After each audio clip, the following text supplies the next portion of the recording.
الله تعالی د ليله القدر فضل درکړي برکت درکړي تراویح هم کړي دی او کنه دي کړي هغه دا بدرنګ په مذهب کو نه راغلي کړه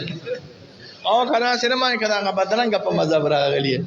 ما خو په بل ورځ اتفاقی شویلې دی او بیا پاکستان په مخ راغستري ما ودا چې چل دی چې صح کالي خوراته روزه صح کالي خوراته تراویح ما را روان کله بیا وته وی مونیر شاکر ته چې دا تراویح خو دې ماف کړی دي خو را روان کله دا روزه را تشکیل ته واړه ته دې کړه وای ته خدای دې دا بدرنګ مخروق نکا بدرنګ بیا او دسا دا ستاد پلار شریعت ترې دا زمونږ د پلار شریعت هم نه خدا ستاد پلار شریعت هم نه او دا زمونږ د پلار قرآن او حدیث او فقه نه خدا ستاد پلار قرآن او حدیث او فقه نه راغلي لک په احتیاط سره لک په آرام سره لک په سکون سره لک په حیا سره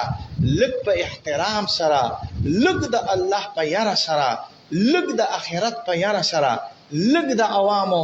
دخلی او د عوامو د اعمالو لغونت خیال وساته که تاسو د عوامو د اعمالو لغونت خیال وساته نو بیا بدن دخلی د برغول نغ ګډوډیږي او دخلی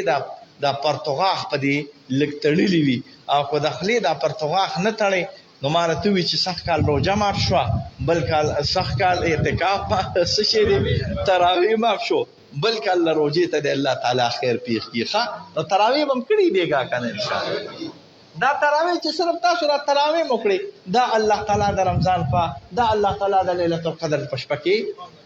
قبلې